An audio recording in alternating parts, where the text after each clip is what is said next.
KCTV5 has obtained an audio recording of Tyreek Hill and his fiancee, Crystal Espinal, discussing the investigation involving their 3-year-old son and his broken arm. The audio is currently being reviewed by the Johnson County, Kansas prosecutor. Tonight, he declines to comment on what you are about to hear.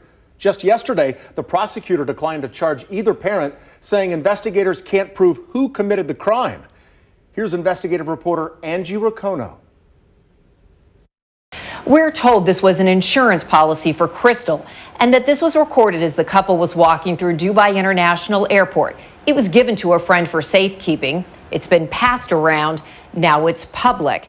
You're not listening to me. Think about why a freaking 3-year-old would tell everybody and anybody that you broke his arm. Why would do that? Then why? I'm the one that plays with him, maybe. That's why. You don't do with him. I'm the one that get physical with it. No, I play with hell of a lot more than you do. You just sit on your game all the damn time. Right. That's all I need to do. So don't sit here and tell me I don't play with. You right. You right, bro. Like I said, I'm sorry for whatever happened. Because obviously this wasn't a match made in heaven right here. You know what I'm saying? We don't need no beef. No, we don't. The audio is more than 11 minutes long. Two parents arguing about a criminal investigation.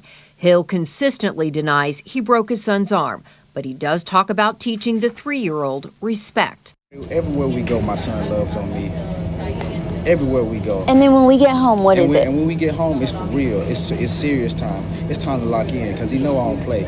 I want my son to learn respect, something that you did not teach our son, and something that he will get ran over in his work. Because first of all, our son is black.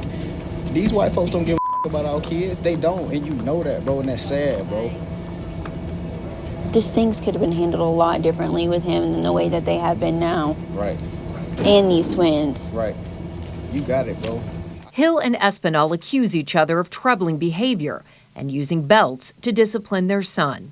And they said time and time again that literally kept saying, "Daddy punches me," which you do when he starts crying. What do? You make him open up his arms and you punch him in the chest. And then if he gets in trouble, you get the belt out and you do. Okay, so what about you? You what you don't do? You also, I'm just gonna take it. No, I told him that he gets whooped. I told him that he gets whooped, but I don't use a belt, which is totally different. You do use a belt, and that's sad. Even my mama said you use a belt. When have I used a belt?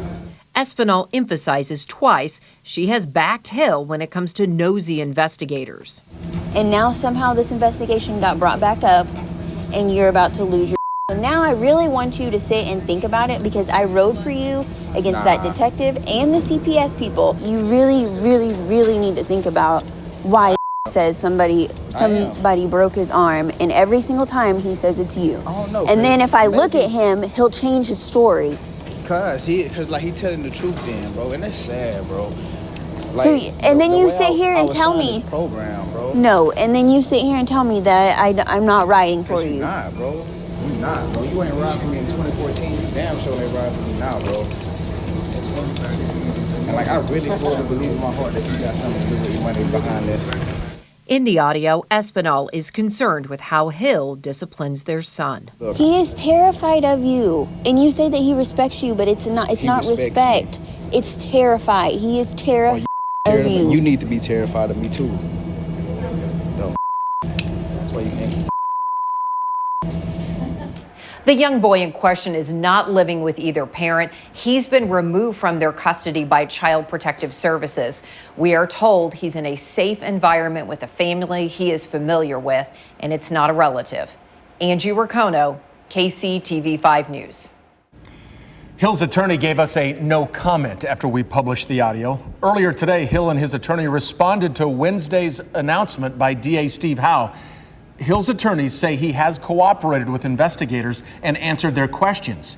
In his statement, Hill says, "I love and support my family above anything. My son's health and happiness is my #1 priority. My focus remains on working hard to be the best person for my family and our community I can be, and the best player to help our team win." Now, we have not heard from the team tonight, but this exclusive recording is getting a lot of buzz at the NFL draft, where the first picks are being made right now. Danny Welniak is live in Nashville now. Danny, what are you hearing tonight? Well, this has certainly been the talk of the town here in Nashville, and especially here in the media room as we wait for NFL drafts to be picked. I did have a chance to speak with one NFL agent who said that he does not believe there's any way that the Chiefs can keep Tyreek Hill on the team after this audio came out. He said it's really an agent's worst nightmare at this point. We also had a chance to talk to a former Chief who said the situation is just one word: sad. So still a lot of questions left to be answered. Now, what will the Chiefs do next? When will the organization address this situation? And if anything, does it affect what they do moving forward even here? Do they need to draft a young receiver, or will they go out and look for a veteran receiver if Tyreek were to be cut? So again, a lot of questions left to be answered.